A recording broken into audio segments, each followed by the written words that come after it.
Today, myself and Jack are going to be going over the best and most interesting cards coming out in our Destined Rivals expansion. It's releasing May 30th and is legal for play just in time for the North American International Championships, the largest event of the year and the final chance, of course, to get those vital championship points for Worlds in Anaheim, California.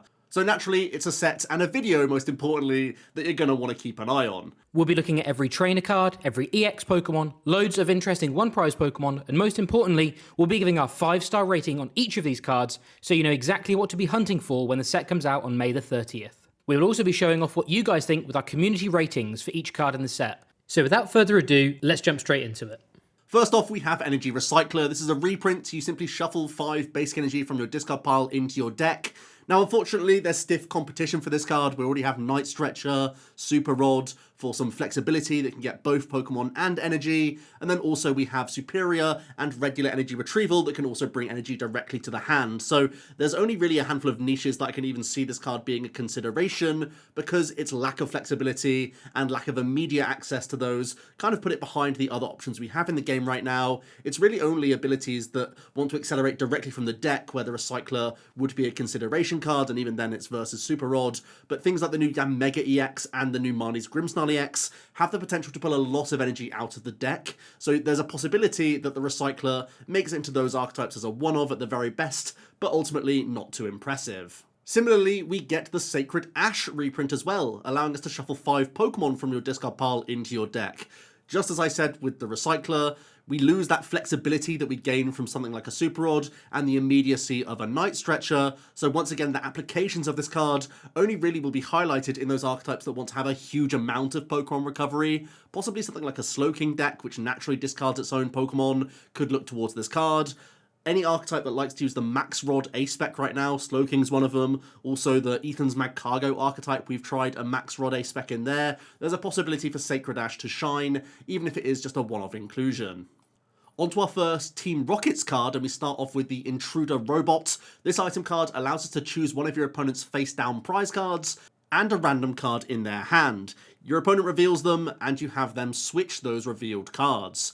The handlock strategy is something we've seen work in the past, and we might be coming to this critical mass of cards where we have the supporters of Rosix Machinations, we have Grabber already in the format, we have Banette, there's a new Chingling that we're going to be looking at today in the set as well. So we might be hitting a number of cards that can eventually create a handlock quite often and quite consistently, but we're in a format where Mew EX is in a ton of archetypes, Dracloak draw, Golden Go draw, Zoroark EX draw, so many archetypes will be able to work their way out of a 0-card hand, even if you're going to be manipulating their top decks to an extent. So I feel like this is only really going to be a very niche card. Maybe if we see some controlling strategies, it could be like a one-of just to make that Zerosix Machinations even more painful, something like that.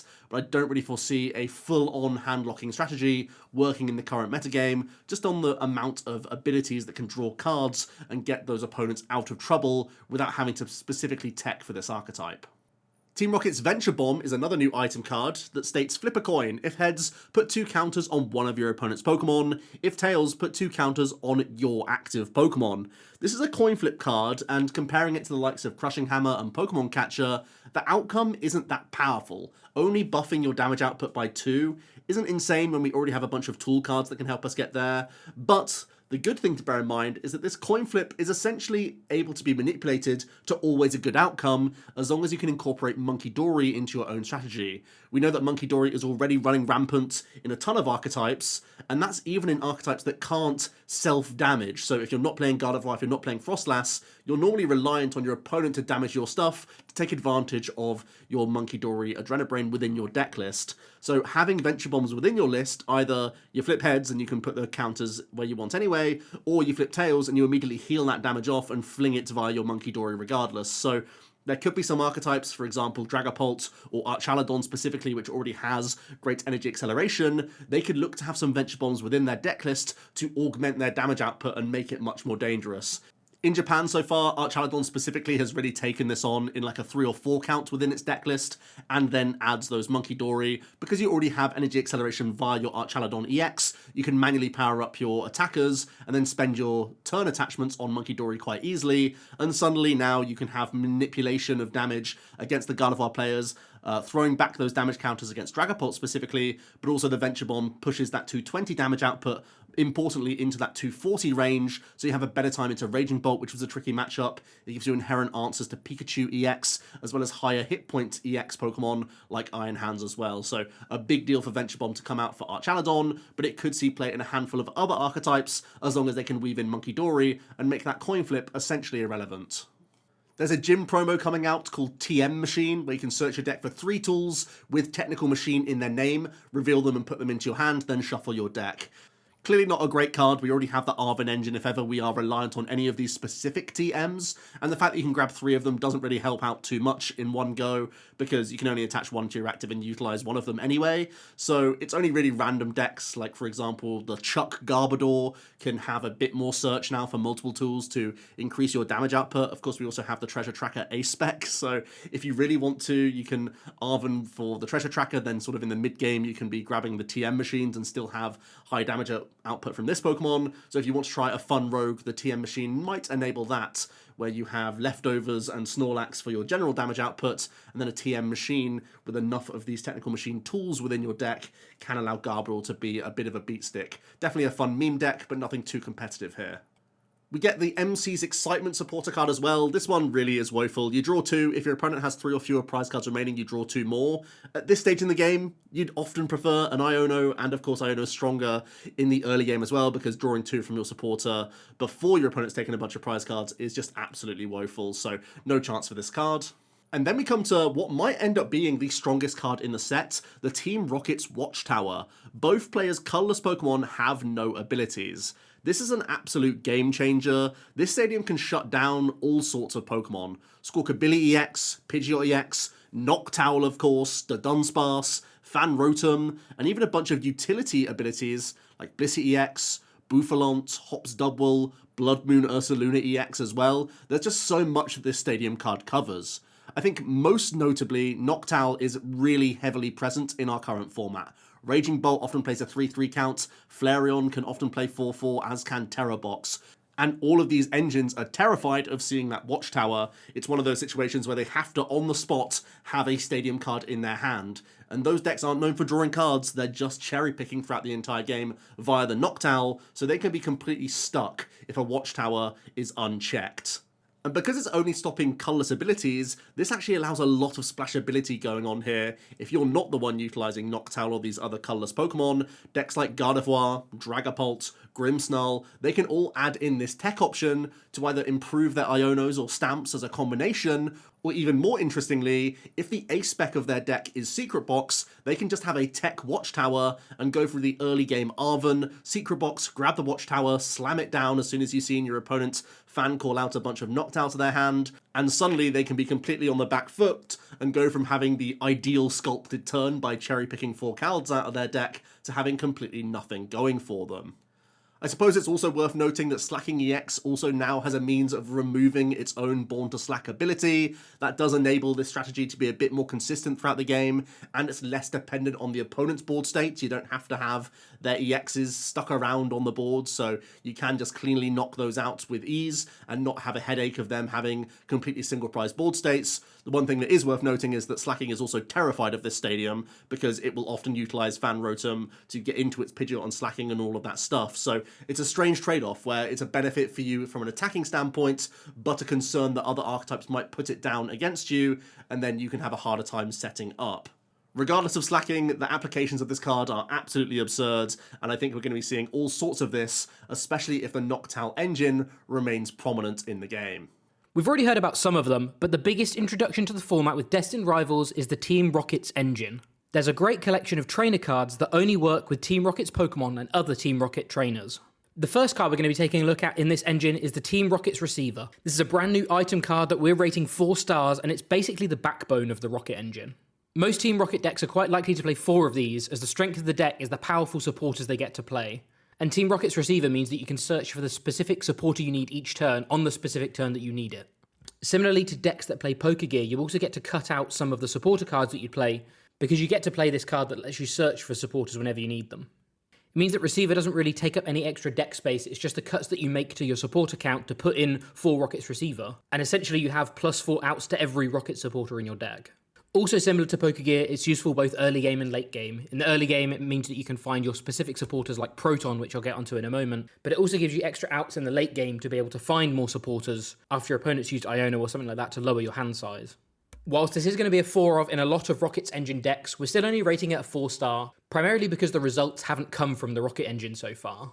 If the engine is sold, this is very likely a 5-star card, along with, spoilers, the rest of the Rocket's Engine, which we're rating at 4 stars. But without the results to back it up right now, it doesn't quite feel like a 5-star impact card. I think this engine is definitely going to be the most played engine out of the new set, especially in the early few days. And so because of that, I think we'll know pretty soon as to whether this actually might be a 5-star card overall. Speaking of the supporters then, Team Rocket take inspiration from some iconic supporters from the past. Cards like Lily, Roxanne and Guzma, all influencing some infamous Team Rocket trainers. But the first is going to be Proton, which is a spiritual successor to Bridget. Proton lets you search your deck for up to 3 basic Team Rocket's Pokemon and put them straight into your hand. But the key difference between this and other supporters is that you can actually use this on your first turn going first, similar to Carmine. Now, we know this effect is very, very strong. Bridget was a fantastic card back in the day, as soon as we had ways of searching for supporters in Tapu Lele GX. And because of Receiver, we actually have a huge amount of turn 1 outs to being able to find Proton on your first turn.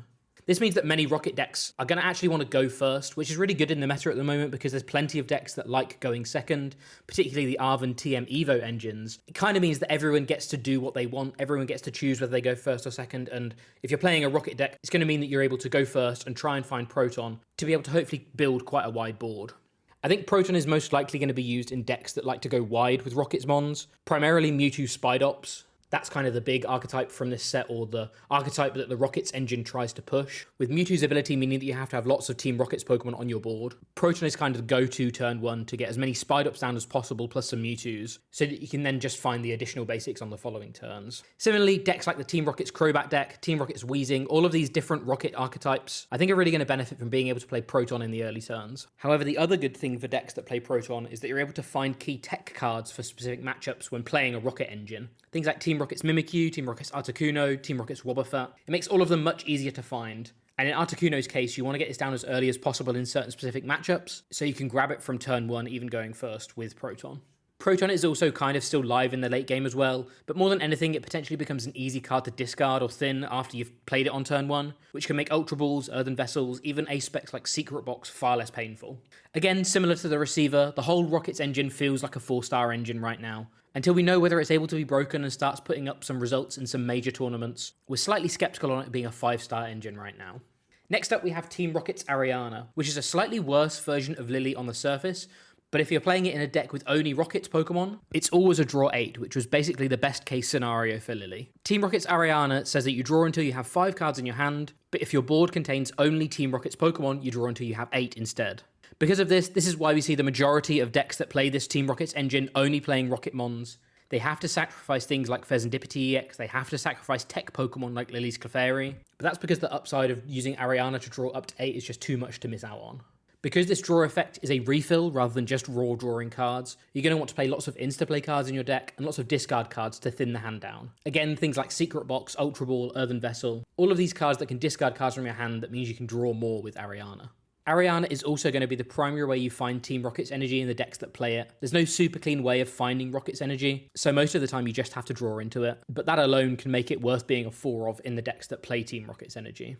However, again, similar to Proton and that Receiver, it's just going to remain at that 4 stars. This won't see play outside of the Team Rocket's engine. It's not a good enough draw supporter if you don't have a full board of Rocket Pokemon, so because of that, it's another one that lives or dies with the engine. Team Rocket's Archer is similar to Roxanne that's just rotated. It can only be used if one of your Team Rocket's Pokemon was knocked out on your previous turn, but if one was, you shuffle your hand into your deck and draw 5, and your opponent does the same but draws 3. The difference between Roxanne and Archer is that you can use Archer way earlier in the game, theoretically even from turn 2 if you're playing against a very aggressive deck. It's another supporter that only gets the benefit if a Rocket's Pokemon was knocked out, again kind of furthering that narrative of the Rocket decks will just play Rocket's Pokemon for the most part, if they want to fully embrace this Team Rocket's engine. Because of that though, it works really well in conjunction with Ariana and Giovanni, and again, it's another draw supporter, which means you don't miss things like Pheasantipity as much as you would in other decks. Most of the time, Ariana is going to draw you more cards, but just having an option to disrupt your opponent's hand, particularly from turn 2, is really powerful. We've seen how crippling an early game unfair stamp can be. Admittedly, that is an ace spec and it's an item, but even so, being able to disrupt the hand, disrupt your opponent down to 3 cards as early as turn 2 is just really, really powerful. Once again though, whilst it's part of the Rockets engine, it's going to remain at a 4-star because it's not going to see play in any other decks. Finally, for 4-star cards in the Rockets engine, we have the big boss, we have Team Rockets Giovanni, which is essentially a reprint of Guzma, which is one of the strongest supporters we've ever seen. Giovanni lets you gust up one of your opponent's benched Pokemon, as long as you've been able to switch your active Team Rockets Pokemon with one of your bench Team Rockets Pokemon. So the only real difference between Giovanni and Guzma is the fact that you have to have Rockets Pokemon to be able to use that switching effect. However, because Ariana and Archer both lead you down the path of trying to build a Team Rockets deck with only Team Rockets Pokemon, most of the time when you see a Giovanni, it will just be a straight up reprint of Guzma. There are arguments for playing Boss instead of Giovanni, so you don't have to find a way of switching. Obviously, if you have an empty board, you're not able to switch. So there are limitations, but there's also some Team Rockets Pokemon that have very high retreat costs, and just having more switching effects in your deck is really useful, so I think the trade-off is worth it for Rocket decks. There's also the Team Rockets Factory Stadium, which we'll talk about in a moment, that basically means all of these supporters are much better than their text says, letting you draw additional cards too.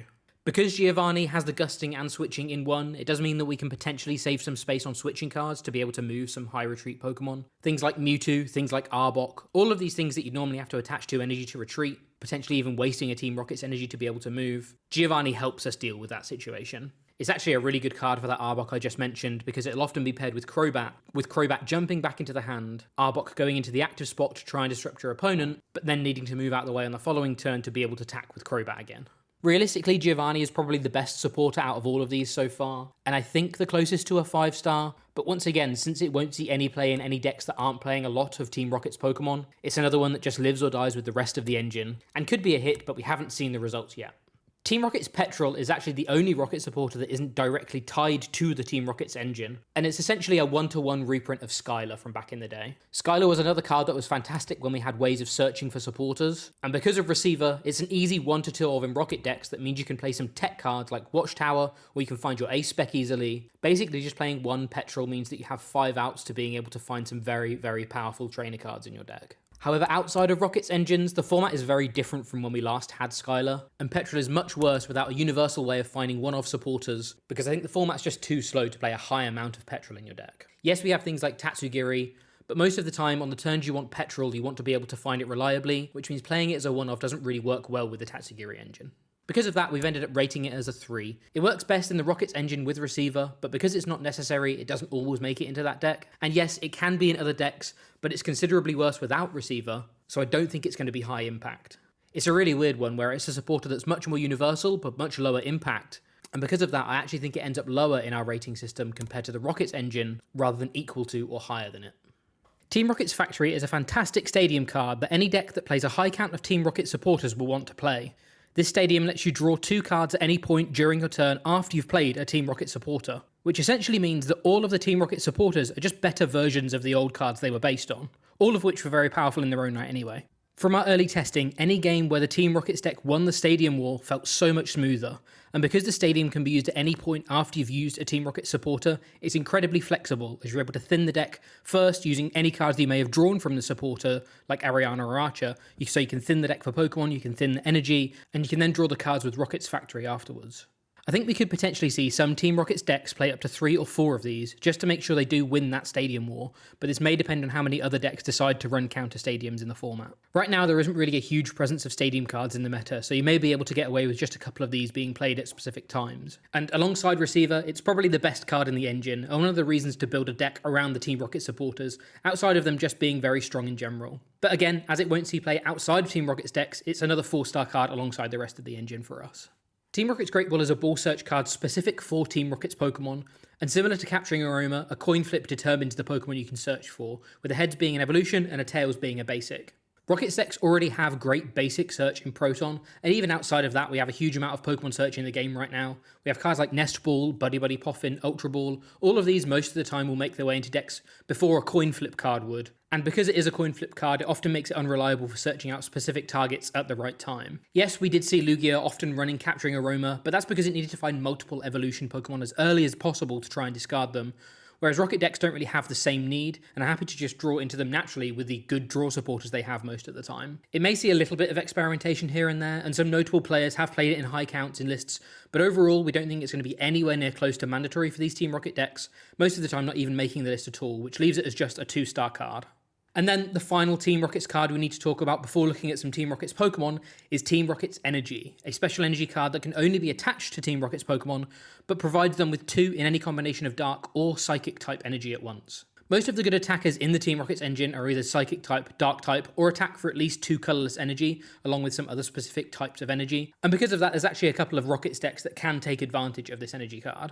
Cards like Team Rocket's Crobat EX or Team Rocket's Mimikyu can attack for 1 energy, and in Mimikyu's case, this is really important because it means you can power this up as a surprise attacker in a single turn, which looks to be a really important combo for dealing with things like Dragapult. And then other attackers like Team Rocket's Mewtwo can utilise things like Energy Switch to be able to be powered up quickly in a single turn too. Realistically, the worst part about the card is actually the fact that we have no special energy recovery right now, meaning that once these have been discarded, they're gone for good. And similarly, there aren't great ways of finding special energy, to be honest, in particular ones that work alongside the Rockets engine, hence Ariana being the best we have, really. Chorus's Tenacity can find the energy alongside a Stadium, but searching for Team Rocket's Factory doesn't make too much sense because then we don't play a Rocket support of that turn, so therefore the engine just looks very different if you want to build around Chorus's Tenacity instead. Because it's the backbone of that Mewtwo Spidops deck, it sort of leans us towards the 4-star, but if that flops and something else like Crobat doesn't seem too impressive either, this could easily end up being much lower than a 4-star overall because it can't be played in multiple different archetypes, only the Rocket decks. Now that Jack's broken down the engine, let's have a look at some of the Rockets Pokemon that will be filling out this archetype. First of all, we have the Rocket Spidops. This is a very powerful Stage 1 Grass-type Pokemon with 130 hit points, 2 retreat costs, a weakness to Dark, with an ability and an attack. Its ability is Charge Up. Once during a turn, you may attach a basic energy from your discard pile to this Pokemon.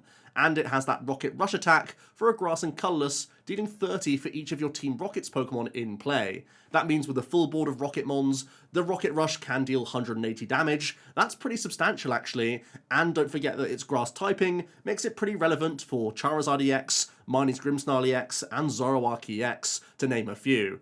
And its raw damage output could be enough for you to get cheeky Gust prizes on Squawkabilly EX and Mew EX as well in a pinch if we're building our deck entirely around this Rocket engine.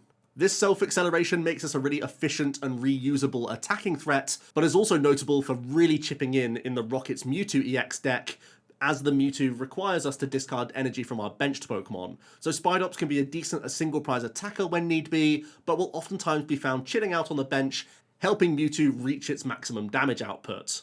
A final note here is that the Rocket's Tarantula has a 1 energy takedown attack for a single Grass, dealing 30 and dishing 10 damage to itself. This is enough to get through a Budew. I thought it was worth mentioning, because it may well be the deck's best answer to early Budew pokes.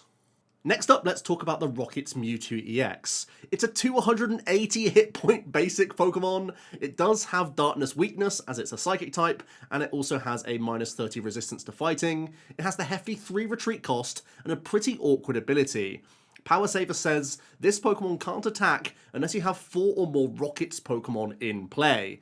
That means that we have essentially no choice but to really lean into this Rockets engine. Fortunately, the likes of the Team Rockets Archer and the Ariana already make us go full Rocket, so it's not too big of a downside. It mostly means that we have to fill our bench with the Spidops, more Mewtwo, and some of the other tech basics we'll be getting onto in a moment. Rocket's Mewtwo's attack is Deletion Sphere. For 2 Psychic, 1 Colourless, you deal 160 damage, but you can also discard up to 2 energy from your benched Pokemon, and you deal 60 more for each discarded in this way. So your actual cap is 280 damage, and you can also reach that 220 for just 1 discard as well. These are some crucial numbers that we need in the metagame. 160 is good enough to deal with single prize Pokemon quite contently. As you discard 1 energy, you get over a number of the basic EXs, and discarding 2 energy gets you over most of the Stage 1 EX Pokemon, as well as even Bravery Charmed big basics. This has somewhat of an obvious comparison to Raging Bolt EX. You have a little bit more bulk at your disposal, but you are capped a little bit more, and don't have nearly enough firepower to get over Stage 2 EXs, unless we're going to be augmenting it with some tool cards. Oftentimes in Japan, we see maximum belts coming into these Rockets Mewtwo lists, so that your Mewtwo can reach that 330 threshold, finally allowing you to one-hit KO those Stage 2 Pokemon in the metagame. The Deletion Sphere attack is pretty expensive. You do have the Rocket's energy, of course, to reduce it a little bit, but we are likely still going to require some extra acceleration within the deck list. Spidops is attaching to itself, so energy switch is quite often going to be found in the Mewtwo deck. even if it's just a 1 or 2 of within the deck list, so that when you face these one-hit KO strategies, you can charge up, then E-switch, still attach a Rocket's energy, and get your attack in to bounce back from a KO. The bulk of Mewtwo is great, and fortunately that Dark type coverage is already covered by Spidops, so it's quite easy to see the synergy between these two Pokemon, and they're likely going to be partnered together whenever you see Mewtwo EX seeing success. The puzzle pieces start to become more clear when you see the Rocket's Mimikyu as well. It's just a 60 hit point Psychic type basic, but it does have free retreat, giving you great synergy for your Team Rocket's Giovanni, simply going into Mimikyu and freely retreating out. Naturally, this is a great starter in the deck list, and it's a fantastic Pokemon to push out at the start of the turn before you decide what's going on. The Gem Mimicry attack is also really appealing here, where you choose an attack on your opponent's active Terra Pokemon and use it as the effect of this attack, for only a Psychic and Colourless. That means one Rocket's energy is enough to get this going, but also outside of Rocket's engines, this Mimikyu could be seen as a tech inclusion with the help of Crispin, or possibly even Counter Gain to get this going all in one turn, simply because alongside Lily's Clefairy, this is a new Dragapult EX counter. Just like how we've seen multiple Gardevoir EX incorporate Clefairy and use Mew EX to copy a Dragapult, now we have a single prize option that can do a very similar deal here for even less energy. Of course, this is going to be a natural 1 or 2 of within the Rocket deck, but I even suspect some other archetypes that have naturally a poor Dragapult to include this card and Clefairy to flip the tables on them. The Rocket's Wobbuffet is another interesting basic Pokemon that has 2 attacks here. It has the Rocket's Mirror attack for Psychic and Colourless, the main one that I'm looking at, moves all damage counters from one of your bench Team Rocket's Pokemon to your opponent's active Pokemon. If you lean more heavily into that Rocket Mewtwo bulk and can tank some hits, suddenly you can be using the Giovanni here, putting your Mewtwo to the bench, bringing Wobbuffet up, you attach the Rocket's energy, and suddenly you can be dishing back those damage counters that you've just sponged, especially if you're going to play things like Bravery Charm on your Mewtwo. This is a very difficult Pokemon to KO. It's essentially the hit points of a Stage 2 Pokemon, so if your opponent doesn't have weakness, it's often that Mewtwo will tank, and suddenly the Wobbuffet can be a huge punish, dishing back an entire turn of your opponent's attack, whilst also putting more counters on your opponent's side of the field all in one go. I think the Rocket's Wobbuffet is a really important one of within the Mewtwo to really play towards the strengths of Mewtwo, which is naturally sponging hits and slowly building up damage across your opponent's board. One really important basic Pokemon the Rocket deck can take advantage of is the new Rocket's Articuno, with the Resistance Veil ability, preventing all effects of your opponent's Pokemon's attacks done to your basic Team Rocket's Pokemon in play.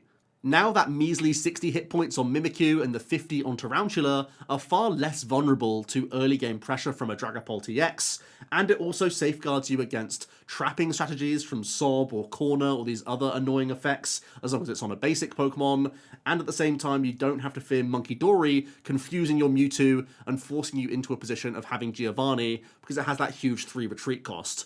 Overall, Articuno is a great one of, possibly even important enough to play a 2 count, so that you can also play around Dusknoir from Dragapult players who will try and pop the Articuno in one turn, and then start to continue with their Phantom Dives and put pressure on your Pokemon. With this combination of Articuno, Wobbuffet, and Mimikyu, I do feel like the Rocket's archetype should definitely be somewhat of a check to the Dragapult matchup.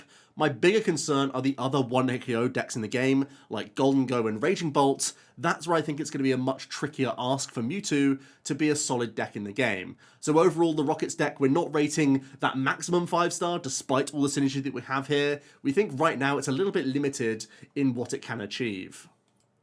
That's not the end of the Rocket stuff though. We also have a really interesting Stage 2 line in Rocket's Crobat EX. First of all, the Stage 1 Golbat has the Sneaky Bite ability. When you evolve, you can put 2 counters on one of your opponent's Pokemon. And then the Rocket's Crobat EX is very similar here with the Bite Around ability. When you evolve into Crobat, you can put 2 counters on 2 of your opponent's Pokemon.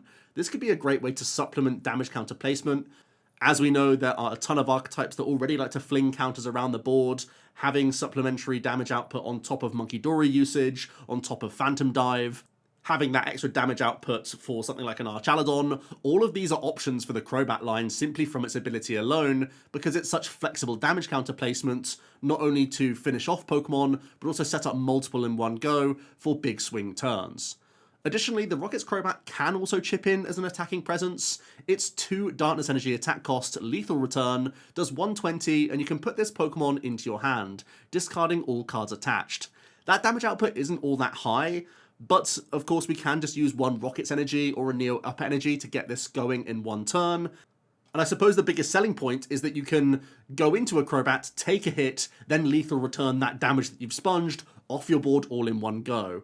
Also, it's a dark type, so you always have to recommend that as an option against Gardevoir. It does probably require some tool buffs, whether it's Defiance Band or whether it's Maximum Belt coming into the deck list. These are the things we have seen in some Crobat builds. Combining it with Dragapult as well gives you some counterbalance for your weakness into Gardevoir. When, of course, they use Lily's Clefairy, the Crobat could come into that mix. There's also been a small amount of success for simply a Spidops Crobat deck list, where the bats are used to help fill out your bench, so the Rocket Rush is doing good damage output, but then these Sneaky Bites and Bite Arounds also ramp that to push the Spidops from a medium attacking threat into a really solid single prize option, and then Crobat gives you another boast of type coverage, Spidops covering a lot of the grass weak stuff, and the bats chipping in somewhat against Gardevoir, but more generally improve your output throughout the entire game.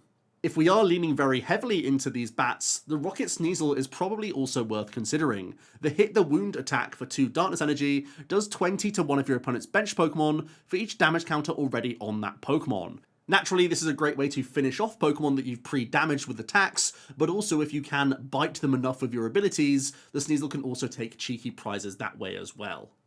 Another interesting stage 2 is the Rocket's Porygon Z. It has the Reconstitute ability, where you can discard 2 from your hand to draw 1 card. This sounds like a pretty weak ability, and ultimately it is, but it actually synergizes really nicely with its Control R attack. For 2 Colorless Energy, you do 20 for each supporter in your discard pile, with Team Rocket in its name. With 5 Rocket supporters in the game, we can play 20 supporter cards, meaning that if we start getting, 15 or so in the discard pile, this Porygon Z is going to be dishing out a huge amount of damage, and that Reconstitute helps us along that quest with simply discarding a bunch of supporters as we go. It's worth noting that this archetype also has a Stage 1 Porygon 2 that shares that Control R attack simply for 3 Colorless Energy, which means this archetype is likely going to be playing 4 copies of Reversal Energy and 4 copies of the Rocket's Energy to supplement both of these attacking options, and essentially try and churn and burn through as many of these supporters as possible so that your Control R is dealing decent damage output from a single prize threat. Of course, playing that many supporter cards and still fitting in the other necessary cards you need just to play the game means we're going to look like a pretty unorthodox archetype, not the most consistent, and still relying on a Stage 2 line does put us in a little bit of danger against the number of archetypes in the game that are great at taking multiple KOs via their extra damage counter placement, via Monkey Dory. All of those shenanigans are going to be the big issues for a Porygon deck. The Rocket's Arbok is another interesting Stage 1 Pokemon. It has the intimidating Glare ability. If it's in the active, your opponent can't play any Pokemon cards with abilities from their hand, excluding Rocket's Pokemon. There are, of course, a couple ways around this Arbok. There's Gusting potential, and of course you can still use TM Evolution if you really need to, and if the Arbok becomes really popular, we have an inherent tech card around it. But this Rocket's Arbok inherently can be a real headache. There's a number of archetypes that are very reliant on their abilities, of course Dracloak being one of the big ones that comes to mind immediately, where the Dragapult players are often slow evolving and don't play any rare candy whatsoever. That could be a huge headache for them. So Arbok could be this annoying countercard to some specific strategies in the metagame. It does have an annoying 2 retreat cost, which isn't helpful, so you might have to find some way of getting in and out of the active with this Arbok. Possibly something like Crobat that throws itself back into the hand. You can utilize something like Petcheron TX to get Crobat in and out and ignore the Arbok's high retreat cost. That's one of the only things holding back this card right now, is that it's a little bit sometimes slow to get into play, but then also your opponent can easily get around it, and you have that retreat cost. So there's just a couple things too much from making it a really high-tier competitive option, but it is certainly a headache card that we have to keep an eye out for, especially with Air Balloon coming out in the black and white sets that have already been announced. I think Arbok might get a new lease of life. The Rocket's Weezing is an interesting attacking option, a 130 hit point dark type that has the exploding mob attack for 1 dark, 1 colourless. You deal 40 for each Pokemon in play with coughing or wheezing in its name. And fortunately, because Rocket's Coughing can be played in 4 copies, it doesn't stand on the toes of a regular Coughing that can also be played in 4 copies. So in theory, we can have up to 8 Pokemon for this multiplier, so the Exploding Mob can deal a really decent chunk here. Up to 360 damage is hilarious for potentially just 1 energy attachment. The Rocket's Coughing also has the Smoke Signal ability. If it's in the active spot and takes damage from an opponent's attack, you can search your deck for 2 Pokemon with Coughing in their name and put them onto your bench. So naturally, you can get multiple of these Pokemon for free without having to spend lots of searching cards to find all of those basics. The Rocket's Coughing does have 70 hit points, which is great, so it's poffinable, and our bench can be expanded via the Area 0 Underdepths, so adding in some Terrestrial Pokemon for this Weezing does allow us to have some silly damage output. When on all cylinders, this will look like a devastating archetype, but of course it can be disrupted when stadiums are bounced, when you don't have access to your Rocket's energy, and you can't maintain a chain of attacks easily with this card. You're going to be vulnerable to hand disruption. There's a lot that I think can go wrong with a Weezing, especially when you won't have much space for other engine Pokemon in play, because you're filling your bench with things called Coughing instead, and unfortunately they don't do too much for you. So definitely a fun gimmick single prize archetype where you have to jump through some hoops, but you can have some silly damage output at your disposal. We have a throwback to the Ruby and Sapphire era in the form of 2 Stage 2s, Tyranitar and Rocket's Ampharos. Rocket's Tyranitar has the Sandstream ability. As long as this Pokemon's in the active spot, put 2 counters on each of your opponent's basic Pokemon during Pokemon Checkup. It also has the Breakthrough Tackle attack for 1 fighting and 3 colorless, dealing 180 and discarding an energy from your opponent's active Pokemon. That attack cost is pretty steep, but with counter gain and reversal energy, you actually can attack with this Pokemon all in one go. I think the bigger application here is just shoving it into the active spots and allowing that Sandstream to ramp up on a number of evolving Pokemon. And then when you bring Ampharos into the mix, thanks to its ability, Darkest Impulse, whenever an opponent plays a Pokemon from their hand to evolve one of their Pokemon during their turn, put 4 counters onto that Pokemon. It's not a stackable ability, but the scenario here is that T-Tar can be damaging the basics, and then if they try and evolve their way out, the Ampharos can continue to put those counters on. So maybe your opponent could be stuck in a situation where they simply can't evolve because they'll get KO'd too easily by putting that Pokemon on top thanks to this ability from Ampharos. So the idea is to lock the opponent out. Oftentimes TM Devolution will come into this strategy just like Rock Lock back in the day, where you give your opponent nowhere to turn with T-Tar damaging the basics, Ampharos sort of denying the use of their evolution in the first instance, and you can really shut down an opponent. Now, this strategy is reliant on multiple Stage 2s coming into play, and as we know, especially with Itchy Pollen around, it's not too easy to get these Stage 2s out very quickly, and I have to imagine that the Frostlass Monkey Dory is already very capable at dealing a lot of the damage that these 2 can combine together to create, and that's a much lower to the ground option, where you can TM Evo immediately into a couple of Frostlass, suddenly those Freezing Shrouds are online, and Monkey Dory can start pinpointing damage that little bit more precisely than both of these Stage 2s. So a cool callback for all those old heads like me, but ultimately I don't think this is going to be too competitive. On to some Ethan's Pokemon then, and my personal favourite of the new trainers Pokemon are the Ethan's Pokemon. They have great energy acceleration, they have high damage output, and a variety of different powerful ways of being able to be played. And we're kicking things off with the new supporter card, Ethan's Adventure. Ethan's Adventure lets you search for 3 in any combination of Fire Energy and Ethan's Pokemon and add them to your hand. Similarly to Proton, Ethan's Adventure can be impactful throughout the game, whether it's on the first turn just searching for basics, turn 2 searching for evolutions, or in the late game to be able to find like an attacker or an energy card you need to close out the game. The flexibility of being able to find basics, evolutions, or Fire Energy in any combination at any time means that there's very rarely a time where this won't be useful. And from turn 2 we can actually guarantee being able to find it with the new Quilava's ability, which I'll get onto in a moment as well. The decks playing Typhlosion as an attacker naturally play this in quite high counts, but it's also the backbone of Magcargo engines and some other Ho-Oh decks as well. And there's even some extra synergy between the decks that adopt that Typhlosion late game attacking strategy, with decks like Goldengo being able to slot in a great 1-prize late game attacker, alongside now having a supporter that can search out energy from your deck for Goldengo's attack early on in the game. It's likely that Ethan's Adventure will find its place pretty handily in the format in some capacity, earning that 4-star rating from us. On to the first of Ethan's Pokemon then, and Ho-Oh EX is a brand new EX Pokemon that we've given a 3-star rating, and it's one of the best beneficiaries of that Ethan's Adventure because of its ability Golden Flame. Golden Flame says that once during a turn, you may attach up to 2 fire energy from your hand to one of your benched Ethan's Pokemon, which means that if Ho-Oh is on your bench, you can actually accelerate to yourself, which is why it works so well with Ethan's Adventure, since you can just search for a Ho-Oh and 2 fire energy, and immediately bench and then attach those 2 energy in the same turn. This onboard energy acceleration is really good, and it means that there's a lot of different archetypes that can actually take advantage of this. There's a brand new Magcargo that we'll talk about in a moment, but this could also be an alternative engine to Raging Bolt decks instead of like Teal Mask Ogerpon being the energy acceleration. What you sacrifice and draw power from Teal Dance, you end up kind of making up for in aggression, since you can attach double the amount of energy per Ho-Oh, or per bench space I guess, compared to that Ogerpon. However, my favourite deck that has featured Ho-Oh so far that we've built around has been the Armarouge deck from Scarlett and Violet. This deck functions very similarly to Aromatisse or Klinklang from many years ago, with Ho-Oh accelerating energy to itself, Armarouge being able to move the energy to the active, and then Luminous Energy unlocking the ability to attack with a huge range of attackers, things like Iron Hands EX or Wellspring Mask Ogerpon EX. It's a playstyle we haven't really had in a long time, and it's one that's been really successful in the past, so could definitely do well again. It's also just really fun being able to play a deck that has a lot of different attackers. We've seen things like Lost Box do well in the past, and whilst it doesn't really have those intricacies that Lost Box did or the Terra Box deck does, it's still just really cool to be able to play a deck of different attackers that you're able to just accelerate energy to.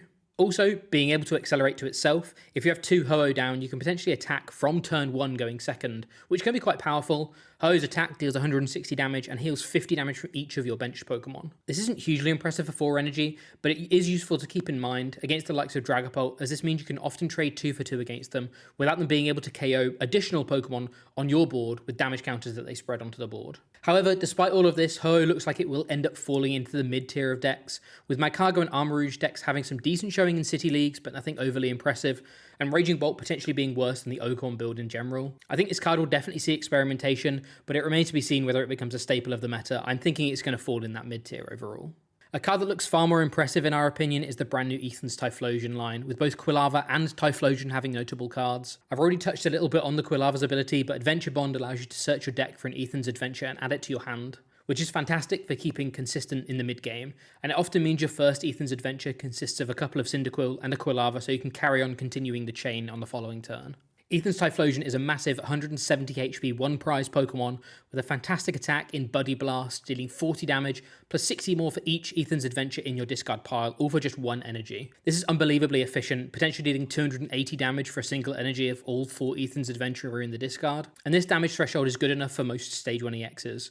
But with a couple of damage mods like Black Belt or Max Belt, the Ace spec, you can easily be KOing pretty much anything in the game. It looks like Ethan's Typhlosion has settled in 3 different archetypes potentially, as a standalone deck, alongside Goldango or alongside Dragapult. There's lots of inter-synergy between Typhlosion and Goldango or Dragapult, with the former wanting lots of energy in hand, so working well with the Ethan's Adventure as mentioned already, as well as then having a powerful one-prize late-game attacker as well, and the latter appreciating a way of dealing more than just 200 damage in the late game consistently, particularly on a one-prize Pokemon, similar to the synergy we've seen between Dragapult and Charizard EX in the past. But my favourite deck we've played in our early testing has by far been the standalone Ethan's Typhlosion deck, trying to get as many Ethan's Adventure into the discard pile as quickly as possible to be able to uptrade into 2-prize Pokemon from realistically as early as turn 2. The deck does at times lack consistency and sometimes has to play its own 2-prize Pokemon to keep churning through the deck, but the games this deck flows feel fantastic. And it's definitely going to be the first deck I'm playing on live when the set drops in a couple of weeks, so it's well worthy of a 4-star in my opinion. Ethan's Magcargo is the other main attacker from the Destined Rivals set that works well with Ethan's Adventure, essentially being similar to a one-prize Raging Bolt. Magcargo's attack Lava Flow deals 70 damage times the number of fire energy you discard from Magcargo, up to 350 damage, which whilst this is considerably worse than Raging Bolt in terms of flexibility, there aren't many Pokemon that would survive over 350 damage anyway, so the limitation of only having 5 energy that you can discard rarely comes into play.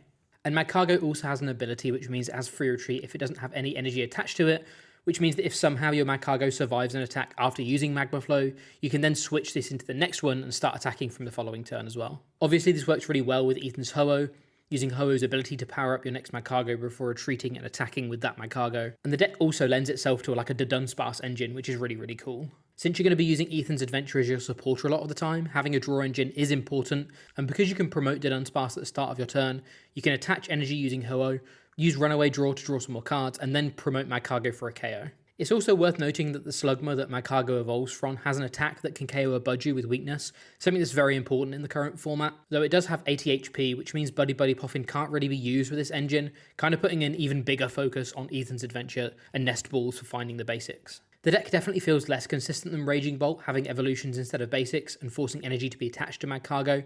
However, there are plenty of good qualities in being a one-prizer, meaning that you force way more gust out of other aggressive archetypes that you want to try and race against. The deck will likely be able to go toe-to-toe with other aggressive decks, but can struggle against one-prize archetypes, and because of that, it falls perfectly into that 3-star category in our opinion. Ethan's Pinsir serves mainly as a tech card due to its second attack only needing colourless energy to use. 1 point return deals 70 damage on its own, but if any of your Ethan's Pokemon were knocked out during your last turn, it deals 100 more damage. We've just seen in the most recent Champions League that Charizard had a somewhat triumphant return to form, with 3 in the top 4 of the tournament, so dealing 170 damage on a grass type is perfect for responding to a KO from a Charizard EX. And since this is an Ethan's Pokemon that has a completely colourless attack cost, you can use Ho-Oh EX to attach 2 energy to Pinsir in 1 turn, meaning you only need to find a manual attachment for turn to be able to attack with this out of the blue. Unfortunately, the biggest limitation of Pinsir is finding a deck that it fits into. The Typhlosion deck plays a lot of non-Ethan's Pokemon too, as well as rarely running Ho-Oh, and most of the Ho-Oh decks are paired with attackers other than Ethan's Pokemon, meaning that 1 point return won't be active a lot of the time. Because of that, the only real home for this is Magcargo, which can already deal with big EXs dealing up to 350 damage with its own attack already. This may still slot in as a one-off if Charizard, as well as other Grass-weak Pokemon, are popular enough in the format, as a 3 energy response KO is cheaper than the 4 or 5 energy Magcargo may need, but the lack of homes for Pinsir means that it's just sitting at a 2-star for now, unfortunately. Ethan's Pichu has all of the classic baby tropes with 30 HP, free retreat, and a free attack to use. However, where most baby Pokemon fail in terms of being quite low impact, bar Budju of course, Pichu definitely stands out, and it's actually because of Budju's presence in the format that makes Pichu more than just another bulk card, with Sparking Draw dealing 30 damage and drawing a card for free.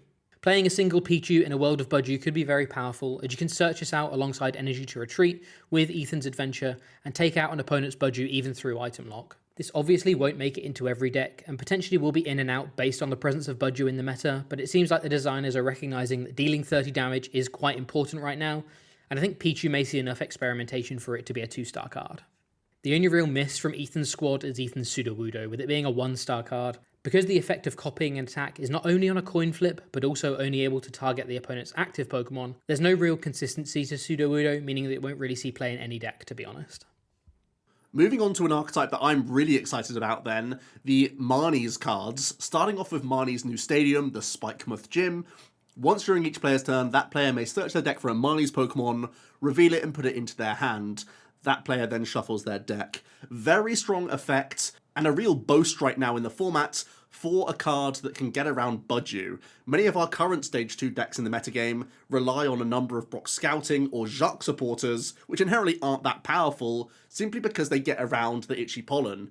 Now, Marnie's archetypes, naturally via a Stadium card, get to do the same thing, and keep their supporter cards for more powerful effects throughout the entire game. This card really adds to the reliability of not bricking with the Grimmsnarl archetype, and also allows us to place the secret box quite nicely in here as our A-spec to grab both a Spikemuth Gym and a rare candy in one combination. So just like the good old days pre-rotation of Arven grabbing Forest Seal Stone Candy and getting immediately into a Stage 2 card, now we can replicate that with Arven grabbing Secret Box, which gets Spikemuth and Rare Candy, plus the other stuff that you need, to get into a turn 2 Grimmsnarl pretty reliably, which is a fantastic thing to see. Speaking of which, let's take a deeper dive into Marnie's Grimmsnarl EX. It's a 320 hit point Dart type Pokemon with Grass weakness and a 2 retreat cost. This has a lot of parallels to Charizard EX actually, as we look at its punk up ability. When you put this Pokemon from your hand to evolve, you can search your deck for up to 5 basic Darkness energy and attach them to your Marnie's Pokemon in any way that you like. This is even better than the Infernal Rain ability on a Charizard. Immediately you can thin your deck of a ton of your energy cards, not only powering up the Grimmsnarl itself, possibly allowing you to retreat out of other Marnie's Pokemon, or possibly power up even some bench sitters as well, all in one evolution. At the same time, because Grimmsnarl is self-powering up, that opens up our manual attachments for Monkey Dory. And naturally, we're already playing basic Darkness in the deck to attack with Grimmsnarl, so the synergy here is obvious. Spend your turn attachments on monkeys, so you can fling that damage and improve the natural low damage output of Shadow Bullet on the Grimmsnarl. That attack for 2 Darkness deals 180, but you can also deal 30 damage to one of your opponent's bench Pokemon. That once again has synergy with Monkey Dory. Having a 30 damage on top of your flings from Adrenabrain can really allow you to apply a lot of pressure to multiple Pokemon at once. The 180 damage output isn't all that impressive on its own. Grimmsnarl is a Darkness-type Pokemon though, so could take advantage of Petrarunt EX and add Binding Mochi into the decklist if it wants. It's a prime target to have Defiance Band in there as well to reach 210. I do think it's likely that Grimmsnarl looks towards some extra damage modification to really push that damage output so you can deal with some of the bulkier EX Pokemon, the basics, with a little bit more ease. In fact, very often in Japan, we see Grimmsnarl alongside Frostlass and Munkidori so that you have extra damage counters from Freezing Shroud to give yourself more monkey math, but also to allow you to tick down on some of these important basic EXs that have so many abilities littering the bench right now.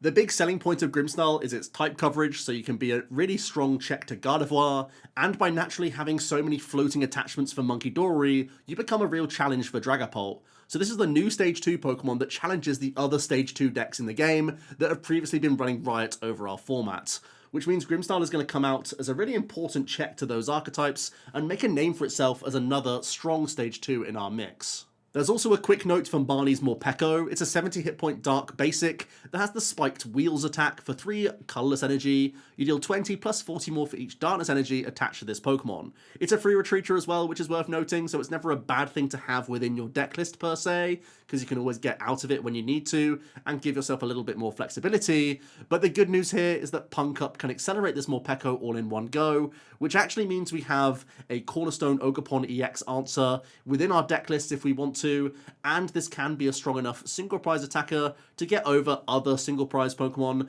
and even some of the lower hit point EXs in the game as well as a little prize offset option. So thanks to Punk Up, this is still worth noting as potentially a one-of within the Marnie archetypes. It's not guaranteed to be in the deck list of course, but something worth noting. The champion Cynthia brings her signature Pokemon Garchomp to us in this set, and whilst it's not mind-blowing, it looks like it could lead to a couple of interesting mid-tier archetypes. The most impressive thing about the card is by far how efficient its attacks are. Its first attack, Corkscrew Dive, deals 100 damage for a single fighting energy and lets you draw until you have 6 cards in hand. Attacks like this often don't blow up the game, but are nice options for decks to have in the early turns of the game whilst you're setting up. However, it's Garchomp's second attack, Dragon Blaster, that's more impressive, dealing 260 damage for just 2 energy at the cost of discarding them both to use the attack. Garchomp's efficient energy cost means that it can be paired with a variety of different Pokemon, but the most common seems to have been Munkidori, both in a straight Garchomp build with Roserade and also alongside Frostlass as well. Being able to deal a large amount of damage for a low energy cost means that you have a lot of space for these small packages like Frostlass or Munkidori without having to worry about taking away from the Garchomp line itself. And what helps bolster this further is the Gabite that Garchomp evolves from. Gabite has the ability Champion's Call that lets you search your deck for a Cynthia's Pokemon once during a turn. But with a few Gibble down, you can quickly see how you can chain one Gabite into another, and all of a sudden be able to search all sorts of Cynthia's Pokemon out each turn. Having non-item based search we know is very important in terms of making sure your deck isn't affected too much by Budgie, as it means you're able to still search out your Pokemon and progress your game plan whether you have access to your items or not. Despite its stats though, Garchomp hasn't impressed too much in terms of its potential to be a deck in the wider format just based on its results. There looks to be a much better partner for Frostlass in Grimmsnarl based on recent Champions League results, and Roserade hasn't had too much success either. So because of that, it can't go much higher than a 3-star for us. It's a deck that definitely can make a day 2, but it won't be doing it in droves. The Roserade I've just mentioned is another Cynthia's Pokemon, meaning it can easily be searched out by Gabite, which is good. Its ability Glorious Cheer gives your Cynthia's Pokemon plus 30 damage to each of their attacks. And this does stack, which means that if you have multiple Roserade on board, you're going to be getting multiple damage boosts. This means with 2 Roserades on your board, Garchomp's first attack deals 160 damage for just 1 energy, and its second deals 320, which KOs the majority of Pokemon in the format in 1 hit. There aren't too many other Cynthia's Pokemon that this damage buff applies to, but also just being able to buff the damage of the likes of Roselia or Gibble can prove useful at times for being able to knock out one prize Pokemon. Cynthia's Milotic unfortunately just doesn't stand up alongside Garchomp, being considerably weaker. Its attack deals 60 damage to the opponent's active Pokemon and 30 to 2 of their bench Pokemon, which is a nice spread attack, but for 2 energy we can be doing so much more powerful attacks these days. And even with Roserade's damage boost, Milotic unfortunately falls short on all fronts and definitely is the weakest of Cynthia's team. The final Cynthia's Pokemon is Cynthia's Spiritomb, and it looks to have a little bit more potential. It's a Dark-type basic Pokemon with a single attack, Raging Curse.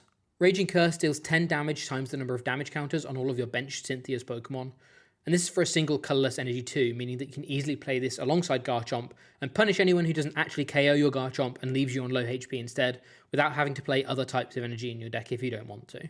I don't think this will ever be seen in high counts, and its attack may rarely come up because your opponent has to be playing into it, but having the option available is very good and at least warrants a 2-star card for sometimes making it into Garchomp lists.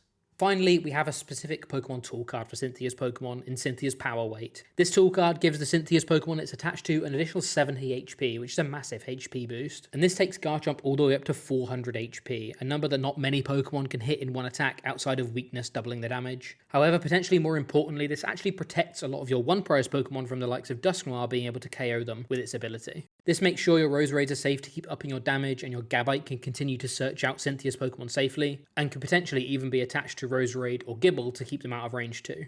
Because this card only ever sees play alongside Cynthia's Garchomp, it's another card that ends up sitting at the 3-star, making a splash if Garchomp impresses, but remaining in the bulk binder if it doesn't.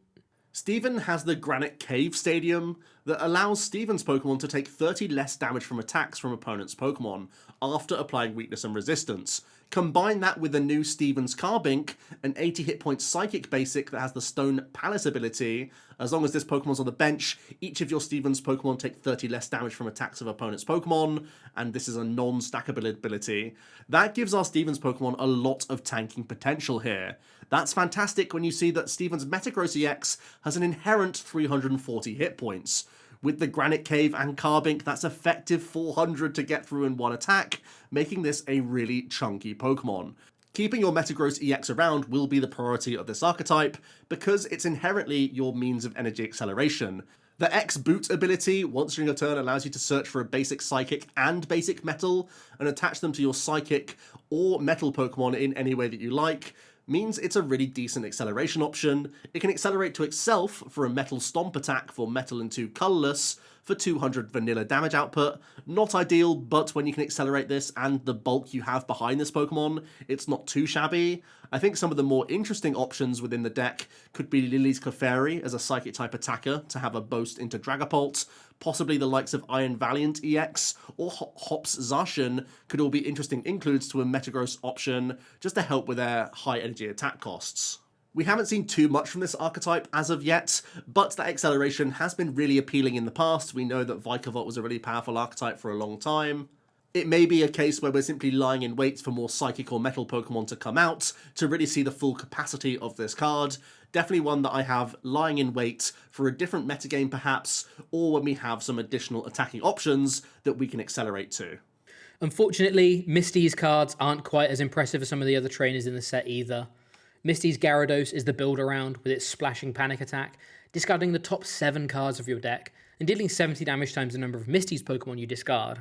We know this damage multiplier is one that's seen success in the past, but having to discard cards instead of energy is very, very painful, especially when you can't reliably predict the damage output you'll be getting. Misty's Psyduck does help in that regard somewhat, with its ability letting you discard the bottom card of your deck in order to put Psyduck from your bench onto the top of your deck, guaranteeing at least one Misty's Pokemon to discard with Gyarados. If you're able to recycle the Psyducks each turn, you can keep adding them to the top of your deck. You're still going to be burning through your deck because you're going to be discarding the bottom card instead of the top, but it is at least a way of trying to make Gyarados do some reliable damage. It does at least add a bit of consistency to the damage output, and you just have to play lots of recovery cards like Sacred Ash, Lana's Aid, Night Stretcher, all of these things to make sure you can continue recycling Psyduck every turn. Misty's Starmie is the other Pokemon that will make its way into the Misty's Gyarados deck, since you want to have lots of Misty's Pokemon available to try and discard. Misty's Starmie deals 60 damage, plus an additional 80 if it evolved from Misty's Staryu during this turn, which is great for dealing with Pokemon that you wouldn't want to use Gyarados against, such as one-prize Pokemon like Dracloak or Screamtail, as the discard aspect of Gyarados' attack would be very, very expensive just to take out a one-prize Pokemon. The synergy between these two is quite good. It does mean you have a lot of options against a lot of different decks in the format, but ultimately Starmie alone isn't impressive enough to carry the deck and make up for Gyarados' lack of reliability, so these all sit at a 2-star as a fun option to try out, but not one that's going to be winning any tournaments anytime soon. There's a new Arven Sandwich item that can heal 30 from your active, but if that Pokemon is an Arven's Pokemon, instead you heal 100 damage. So let's take a look at the most appealing Arven's attacking Pokemon, which unfortunately is this Arven's Mabostiff EX. It's a 270 hit point Dark type that has the Hustle Tackle attack for 1 colourless. It deals 30, but if you have no damage counters on it, you deal 120 more for a maximum of 150 damage. Yeah, not great to be honest with you. Even with the sandwich making this potentially a chunky Pokemon, it's still not dealing nearly enough damage that we need to pay attention. Also, the boss's headbutts for 3 colorless energy does 210 and you can't use it next turn, so a combination of hustle tackles and headbutts can get you into 2-shot range of a lot of things, and sure, maybe your sandwiches can keep your Mabostiff nice and healthy, but of course that 270 isn't that high of a threshold for you to get through. It has that awkward grass weakness as well, which we know is high profile right now. There's a lot to dislike about the Mabostiff, to be honest, and even the stage 1 Arven's Greedent can't really change my mind here. The Greedy Order ability, when you evolve into the Greedent, you can put 2 sandwiches from your discard pile into your hand. I love the theme here. It's clearly very fun, it's very thematic, like, there's a lot to like here, just not as a competitive archetype. Knock yourself out at League, but this isn't going to be at the top tables anytime soon. In terms of some non-trainer one prize options, we're actually kicking things off with a brand new Torchic and Blaziken. Normally we don't make too much note of basics of evolutions that are already in the format unless there's significant upgrades, but this Torchic definitely is, purely because it has 70 HP. In a format full of Dragapult decks, the difference between 60 and 70 HP is huge, and it's potentially been one of the limiting factors of the Blaziken deck having a big impact in the format up to now. It's not the only thing holding it back, but it is definitely an improvement. And the other upgrade to the Blaziken engine that may mean it ends up as a standalone deck is the new one prize Blaziken from this set. Its second attack, Inferno Legs, deals 120 damage to the active Pokemon and 120 to one of your opponent's bench Pokemon if you discard 2 energy from Blaziken. We know this kind of attack is powerful, with plenty of cards in the past showing us that, and this gives the Blaziken deck another layer of flexibility, with the EX being able to recover the energy you discard to use this attack turn after turn. You can actually also use things like Reversal Energy similar to Darmanitan to be able to power this up as well, but with reliable energy acceleration from Blaziken EX, you kind of don't need to play that. The numbers also line up really well, either taking out multiple evolving basic Pokemon or support Pokemon like Drakloaks, or finishing off big EX KOs and another smaller Pokemon for a 3 prize turn after Blaziken EX is attacked. I don't think Blaziken is necessarily going to be near the tippy top of Tier 1, but the EX hasn't really seen a huge amount of success as of yet, and these 2 upgrades could definitely mean it's a deck worth considering again. Most sets often have a 1 prize gimmick archetype that they introduce into the game, and this set we have Huntail and Gorybas. Gorybas's Crescendo Wave attack deals 30 damage times the number of water energy attached to Gorybas. But before you deal damage, you may attach any number of water energy in your hand to Gorybas, boosting your damage output. We've seen attacks similar to this in the past be successful, but normally investing this heavily into low HP Pokemon spells disaster, as you need to set them up turn after turn. Enter Huntail with its Diver Catch ability, stating that whenever one of your water Pokemon is knocked out by damage from an opponent's attack, you may put all of the water energy attached to that Pokemon back into your hand. This means that all you need to worry about is finding another Gorybas because you have all of the energy to reattach straight away. This also means the deck is far less worried about hand disruption compared to a lot of these gimmick decks, as you just have to find a single recovery card for Gorybas rather than having to find all of the energy recovery as well. However, despite all of that, the deck is still going to remain at a 1-star option for a couple of reasons. The first is the fact that both Huntail and Gorybas need to evolve from the same Pokemon, which can sometimes be a positive of a deck, meaning that you only have to find one specific basic rather than 2. It does severely limit the amount of Huntail and Gorybas you can have on your board at once, which means that any deck that can take out multiple of these at once makes it much harder to recover, as you often won't have spare Clamperls to evolve. Secondly, Huntail's ability only triggers off of damage from an opponent's attack, meaning that Dusknoir and Munkidori's abilities, as well as the damage counter placement from Dragapult, easily get around the ability. And given the popularity of all 3 of these cards, sometimes even together, but even just as individual parts of different decks, it means that ultimately, whilst this is a very interesting 1 prize archetype, it won't ever elevate itself out of that 1-star category right now. Shaymin brings back bench protection into the format with its ability Flower Curtain. However, this ability does work slightly differently from Bench Barrier in the past. This time, Shaymin preventing all damage done to your bench Pokemon without a rule box, meaning that only single prize Pokemon are protected. Whilst this is worse than Manaphy that has just rotated, the Pokemon that often want Bench Barrier are typically 1 prize Pokemon, so being able to protect these is the most important thing with an ability like this. This helps deal with the power creep multi-prize big basic Pokemon bring to the game, as most of the time single prize Pokemon have to be very powerful to see played just due to the risk of their low HP. We have a couple of good sniping Pokemon right now. We have Screamtail, we have Darmanitan, and potentially that new Blaziken I just talked about, so this seems like a good time to reintroduce Bench Barrier. And because this doesn't protect bench sitters like Pheasantipity and Mew-EX, this may actually steer some people in the direction of trying out some other draw engines based around single prize Pokemon instead, things like the Dunsparce and Revavroom potentially.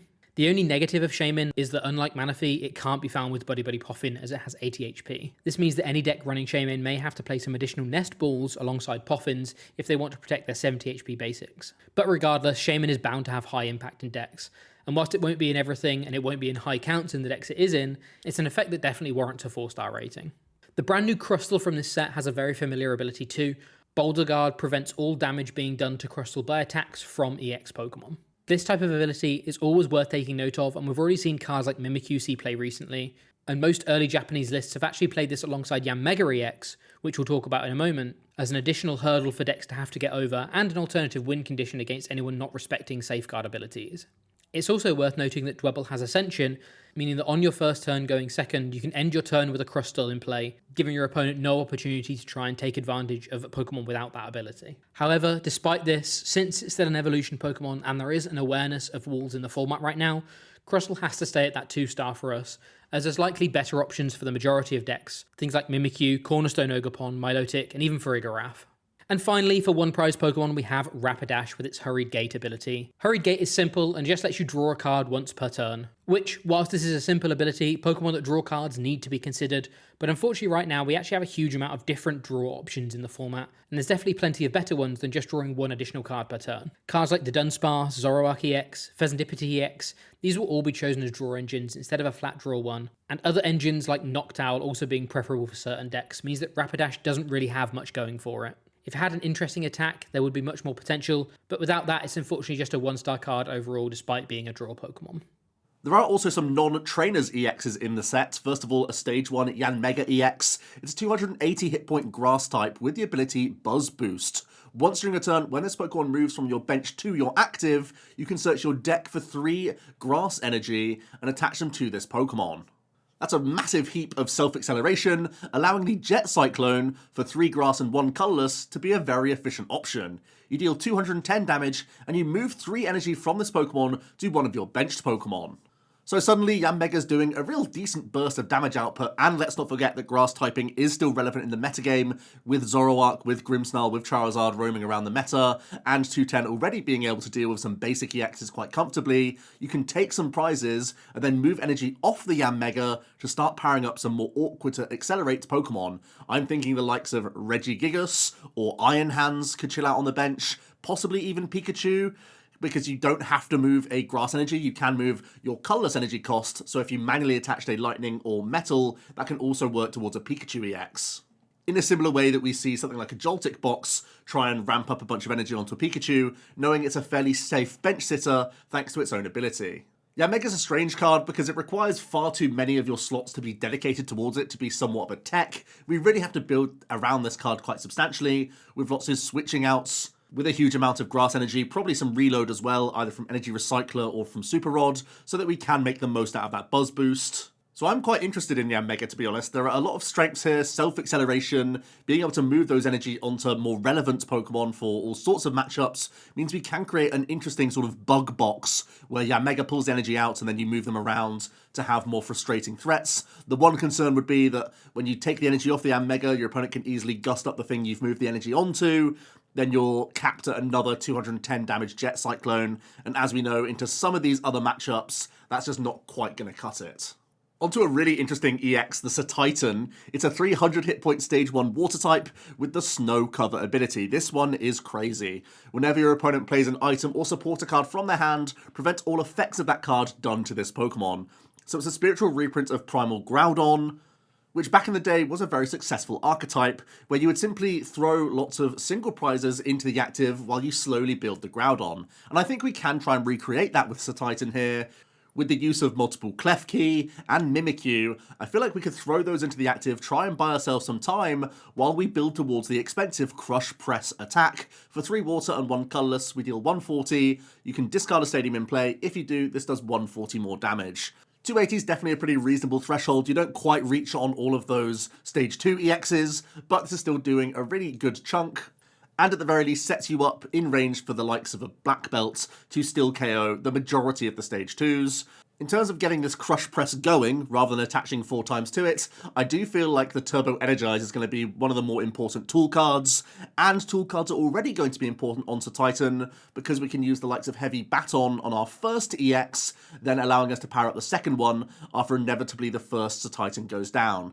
The idea around the archetype is to force a 7-prize strategy. Let 3 of your single prizes get KO'd while you build your first Titan, use that Titan with a baton, and then move those energy from the first Titan onto the second, and then hopefully at that stage, your second Titan, if you're buffing it up with more tool cards, either Survival Brace or Hero's Cape, that Pokemon can then sweep those remaining prizes to close out the game.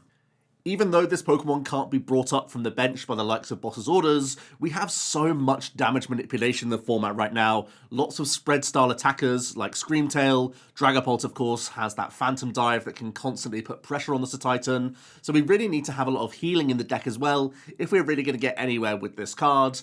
And even though 300 is a high threshold, it's not impossible to KO this Pokemon. Even through Survival Brace, or even through Hero's Cape, we have one-hit KO strategies in the format, especially because this is weak to metal, so it's easy for Golden Go to reach. And almost every deck in the format is already playing around Resolute Heart, which makes that Survival Brace A-spec a little bit suspect. So I love the throwback, I see the potential. I think we're just a few pieces away from recreating the Primal Groudon archetype that was so powerful back in the day.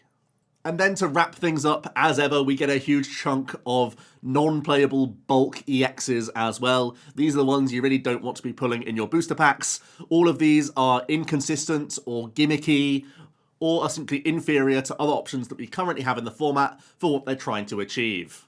And that's been our Destined Rivals set review. What did you agree with us on? What did you disagree with us on? And more importantly, what deck will you be playing when the set comes out in a couple of weeks' time? We want to hear it all below, so make sure you leave a comment. Don't forget to like the video, subscribe to the channel, and keep an eye out for all of our upcoming Destined Rivals content coming soon.